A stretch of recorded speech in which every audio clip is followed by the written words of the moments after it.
Hoy hablaremos de Abd al-Aziz. Abd al-Aziz.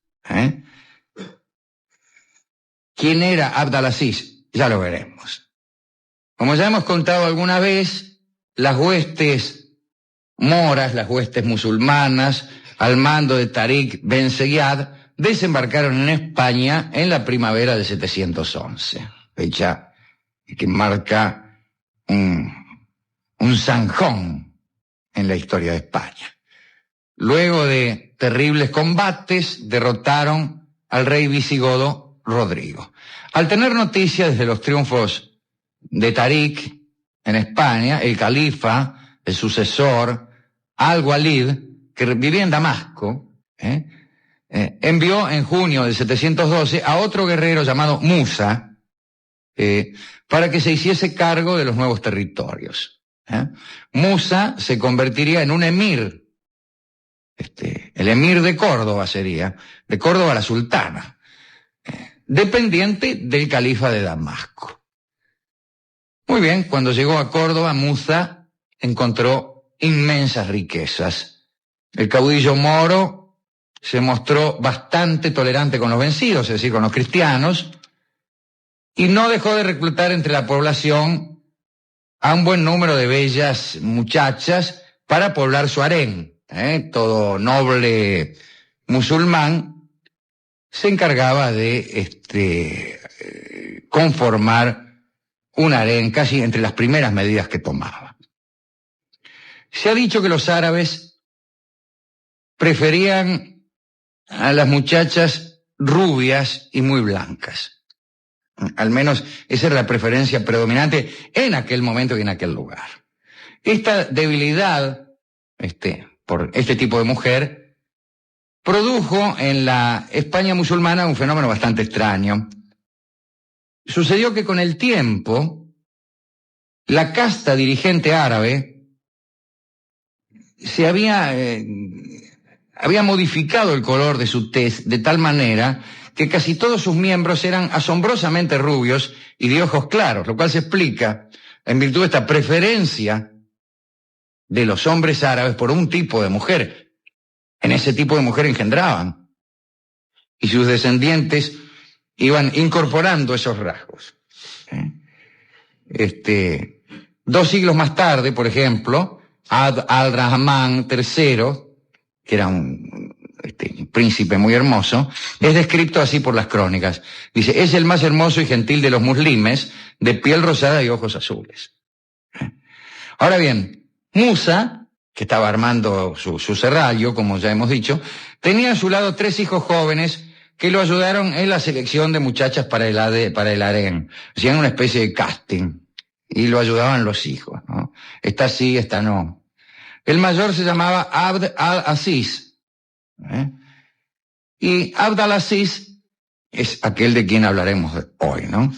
Se fijó de inmediato, parece, Abd al-Aziz, en una muchacha hermosa, noble y distinguida, pero sucede que esa muchacha era nada menos que la viuda del rey Rodrigo, del rey vencido, del rey visigodo.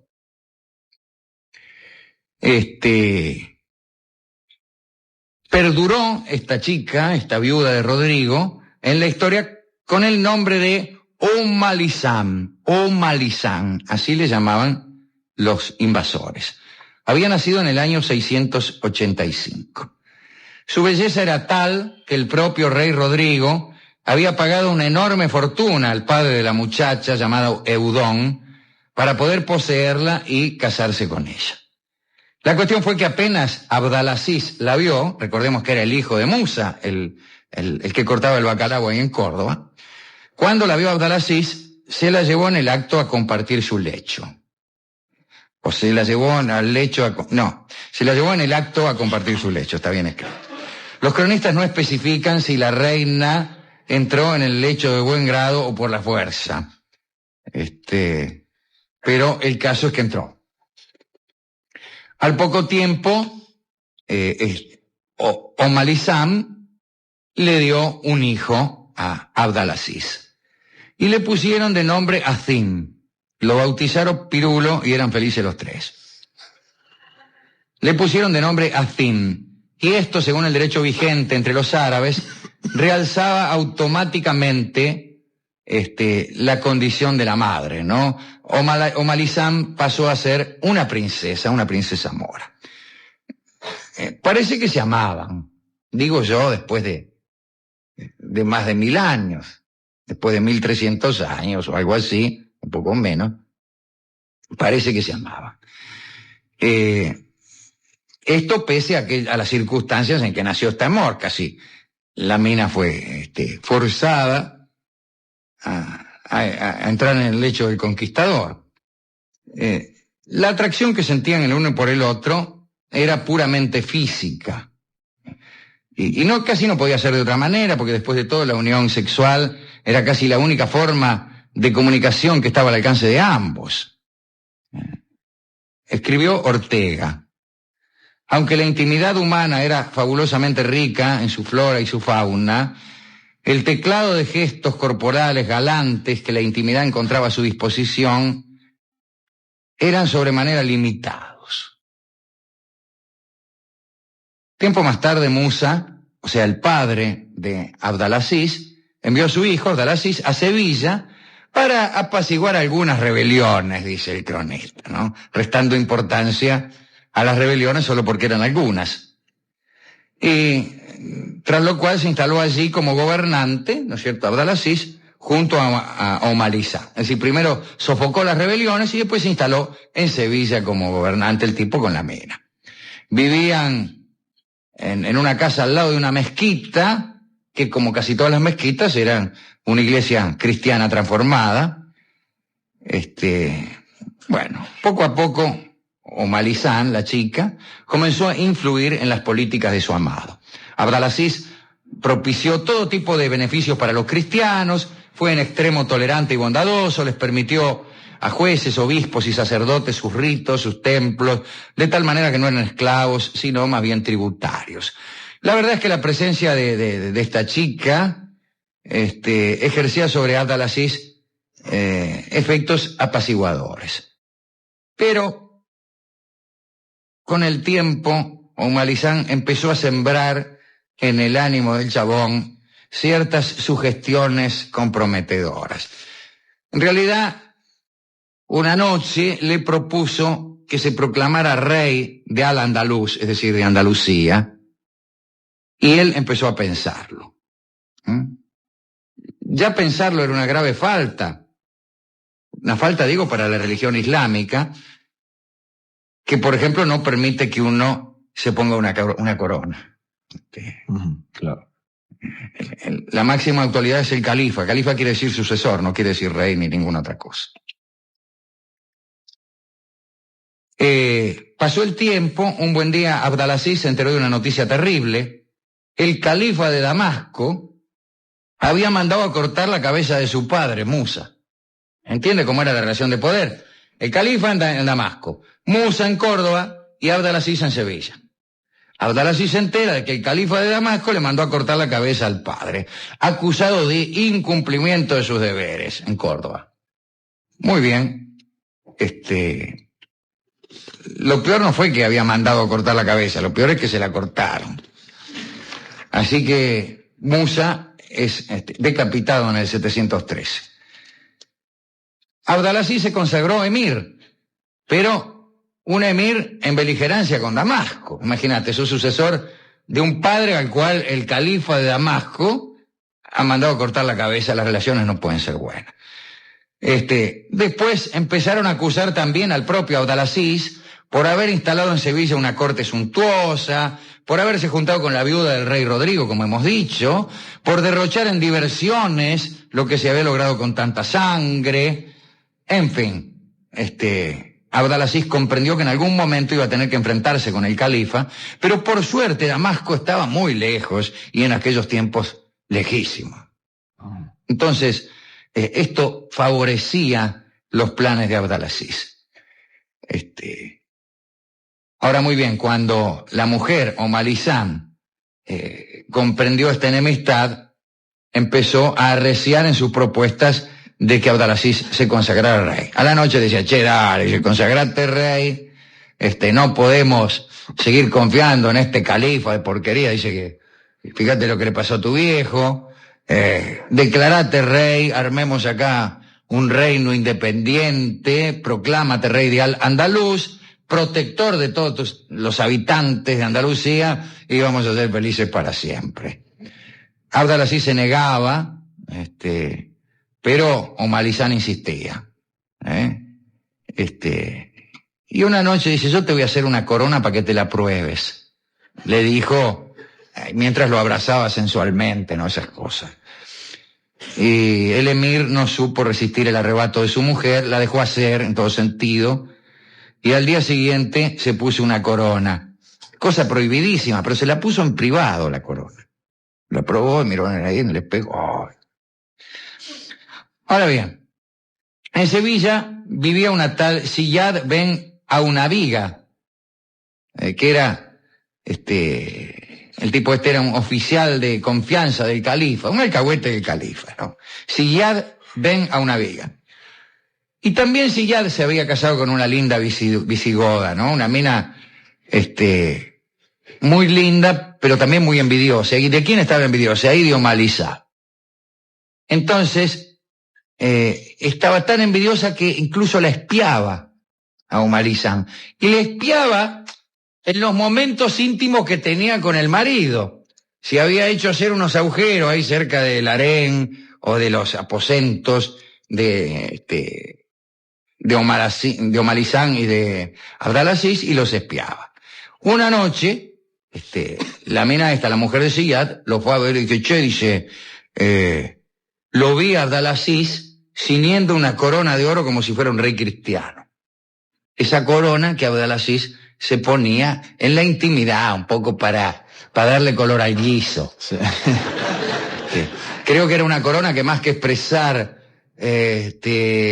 ambiciones políticas, expresaba unas ambiciones lujuriosas. Se la ponía al tipo para que la mina se pusiera más cariñosa, y entonces él también, ya se sabe cómo son estas cosas. Sí. Bien. Y entonces Ziyad, empezó a pensar que este tipo quería hacerse rey, que se quería independizar de Damasco, e instigado por su esposa, ¿qué hizo? Lo denunció a Damasco. Le mandó a decir al califa, che, califa, ahí anda Abd al-Aziz probándose coronas a la noche y queriendo independizarse. El califa en aquel entonces ya no era al-Walid, sino Suleimán. Solimán le dirían los cristianos. Y Suleimán se alarmó muchísimo, y directamente le ordenó a Ziyad que matara al príncipe para ahorrarse trámites burocráticos, que matara a Abd al-Aziz. Una mañana, a la hora de la oración del alba, de la primera, Abd al-Aziz fue apuñalado mientras rezaba justamente en la mezquita que le quedaba al lado de la casa, por comodidad. Era marzo de 716. Después le cortaron la cabeza y se la enviaron a Alcanforada, a Suleimán, en Damasco. Ese es un detalle de enorme dramatismo, de enorme perversidad, de enorme malevolencia, pero también de enorme espíritu escribanil. Era una certificación, la cabeza alcanforada, de que el crimen se había producido. El detalle de que la rodearon de alcanfor tiene su gracia. 2 días más tarde, los conjurados mataron también a Azín, el hijo que Omar Lisán había tenido con el príncipe moro. Comenzaron así interminables intrigas entre árabes asiáticos, árabes norteafricanos, para hacerse dueños del Emirato de Córdoba. Pero bueno, en los siguientes 15 años hubo 12 emires, así que no terminaban nunca aquellas cosas. La chica, Omar Lisán, la que había sido esposa del rey Rodrigo, el último rey visigodo, y esposa de Abd al-Aziz, que también había sido rey de Córdoba, mejor dicho, no rey de Córdoba, sino emir de Córdoba, vivió sus últimos días allí en Córdoba, la sultana, Un rico mozárabe llamado Cisberto quiso casarse con ella, pero Omalizán lo rechazó y se retiró a vivir anónimamente. Imagínese, una mina que ha sido mujer de 2 reyes no le va a hacer caso a cualquier otario. Aunque no sería la primera vez. Sí, no sería la primera vez que una mina se decide por un otario. Pero esta no. Optó por seguir siendo la viuda de 2 reyes antes de convertirse en esposa de cualquiera. Murió al cabo de algunos años, pero no sabemos precisamente cuándo ni dónde, porque en aquellos tiempos, cuando uno se retiraba, se retiraba. Y el retiro implicaba que la historia le pasara a uno lejos. Y así terminó la historia de la pobre Omalizán, la historia del pobre Abdalaziz, en realidad apuñalado por una ambición que probablemente no sentía, solamente por unos delirios de su mujer y por una corona que se probó en privado, y descubierto además por la envidia de una mujer que tenía la costumbre de espiarlo por un agujero. Nunca se vio el caso de alguien que hubiera hecho menos y que recibiera más castigo por tan poco. Esto carece de toda moraleja. A Rolón, sin embargo, amigo de los caminos laterales, le hubiera gustado extraer la consecuencia de que es preferible tapar todos los agujeros de la habitación. Pero tapar los agujeros de una habitación para evitar que el califa de Damasco nos mande matar me parece demasiado, y más en estos tiempos, en esta situación política, y en este país de la Argentina no está ligado políticamente al califa de Damasco. ¿A quién dedicar esta historia que termina con una cabeza cortada y enviada al califa de Damasco, Sulimán, envuelta en alcanforno? Bueno, algunos personajes simpáticos hay, desde luego.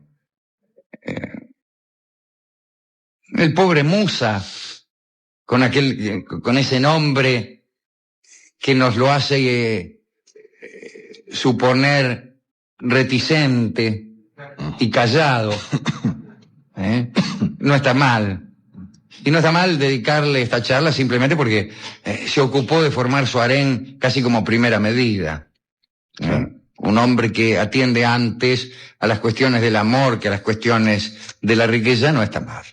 No está mal. Al propio Abdalaziz. A ese seguro. Claro, que un tipo enamorado, vio una mina, le gustó, y ahí se quedó con ella. La mina tampoco era mala. Al pobre rey Rodrigo, que bueno, que era afinado, ¿no? Asim, ¿no?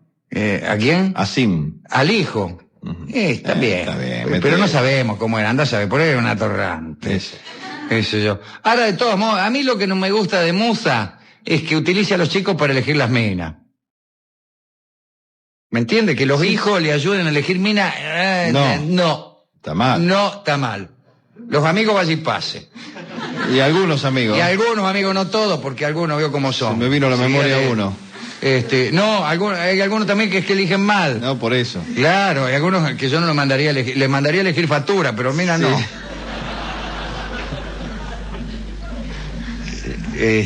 Tiene razón. Sí. Primero, antes de hacer que un amigo elija mina para uno, hay que ver qué mina tiene el amigo. Sí.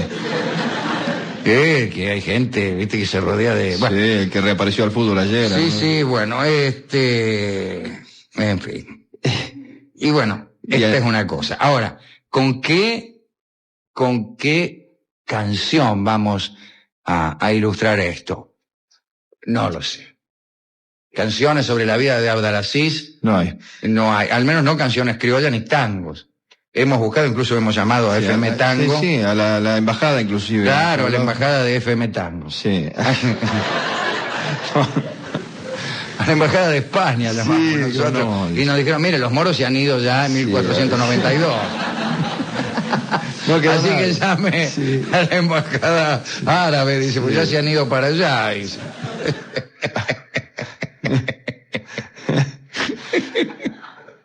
También llamamos a la embajada árabe, pero no. Bueno, y sin embargo ahí en España algún dato nos dieron. Dice, mire, le dijimos al tipo que nos atendió, ¿no? Sí, espiándolo por un agujero, el tipo. Claro. Esto. Sí, nos atendió mirando ahí por un agujero, dice. Acá anduvo gente. Dice, mire, esta historia que usted me dice, pues yo le conté más o menos la historia al tipo, ¿no? Dice, transcurre en Sevilla, o buena parte de ella transcurre en Sevilla, de manera que, ¿por qué no pone alguna canción sevillana? Y entonces nos acordamos de las sevillanas del Espartero que canta don Miguel de Molina, y se nos ocurrió utilizarla para homenajear a todos aquellos que piensan primero en armar su harén, aun cuando su harén conste de un solo integrante. Sí. Y aparte porque teníamos ganas de escucharla. Y aparte porque tenemos ganas de escucharla siempre. Yo me levanto siempre con muchas ganas de escuchar a Miguel de Molina cantando las sevillanas del Espartero. Sí. Así que adelante, don Miguel, cante en homenaje a estos simpáticos turcos que han estado hoy presentes en nuestra historia. Dale.